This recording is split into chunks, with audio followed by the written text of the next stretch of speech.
Okay.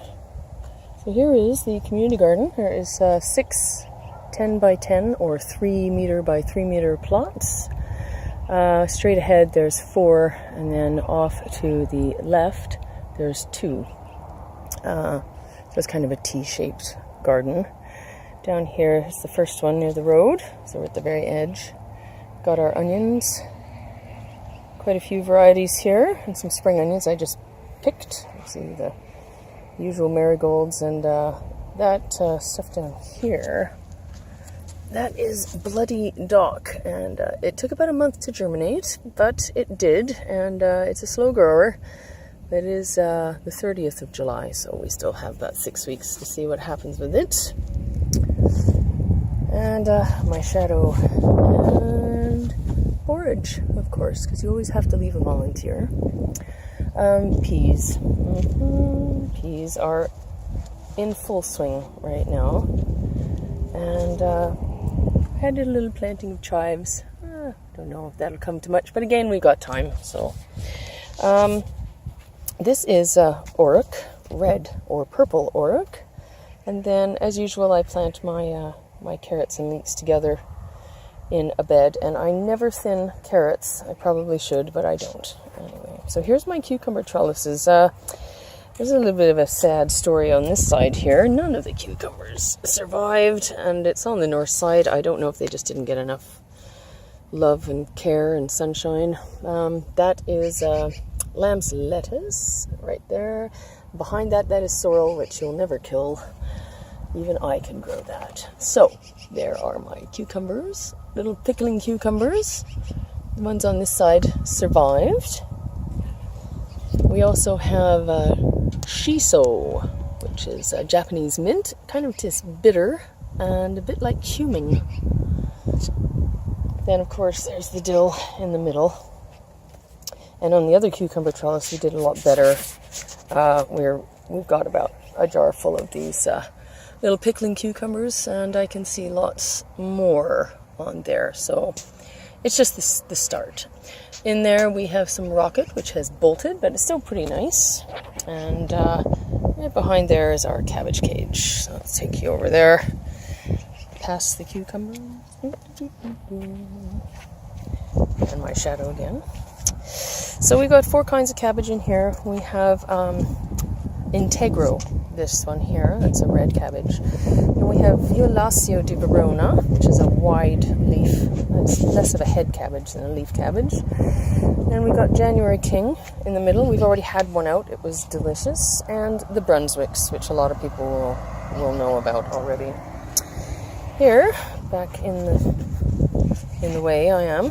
These are a fingerling variety. They're a late variety called Pink Fir Apple, and they're doing really well. We haven't got any potato bugs this year, which is miraculous. This is the final in a row here, number 4.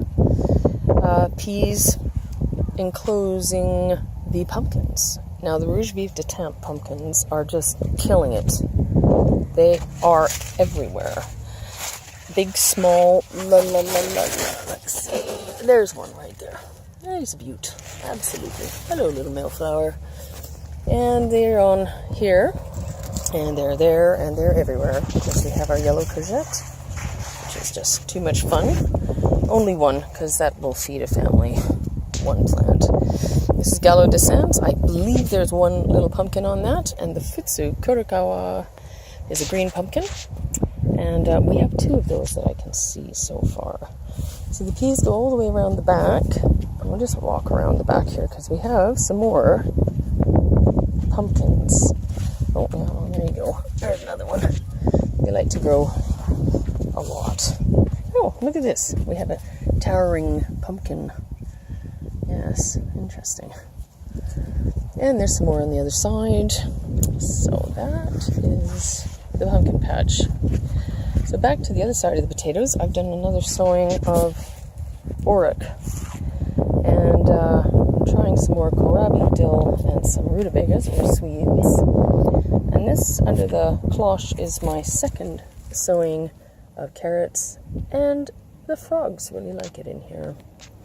So we have some Kuvchonchuda kale, lots of beets, and sweet peas, which smell like roses.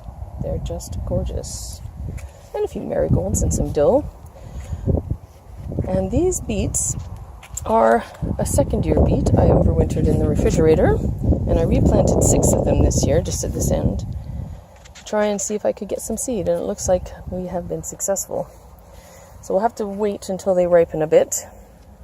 These are the broad beans. I have 2 varieties here. I have Black Russians, which give a black bean, and the Broad Windsor, which are the green favas, and they're very, very tasty indeed. Lots of lettuce this year. I think I have about 9 varieties. We're getting through it bit by bit, and I've planted a few more for the autumn. So over we go here, and then in this same plot we've got the celery bog, and a big shout out to robotic allotment gardener Terry King for that idea. He didn't do it exactly that way, but it definitely inspired me to think about how we could do it here. And more peas, just because you can never have too many peas. The pole beans, and I think I've got bush beans in here too. It's just sort of, I've been collecting them over the years, saving all the ones that I didn't manage to get when they were edible. So yes, we did Vivi Gregory from What Vivi Did Next. She did a bean arch with branches of trees, which she bent and left for a few months, and her bean arch is just gorgeous. But I had some leftover mesh, so I thought I would try it here, and you can actually just walk right through it, and hopefully you don't get tripped up by the beans at the bottom. Yep, but it's actually nice in here. Yeah, kids like it. And then there are 4 rows of potatoes, which take up the rest of this plot.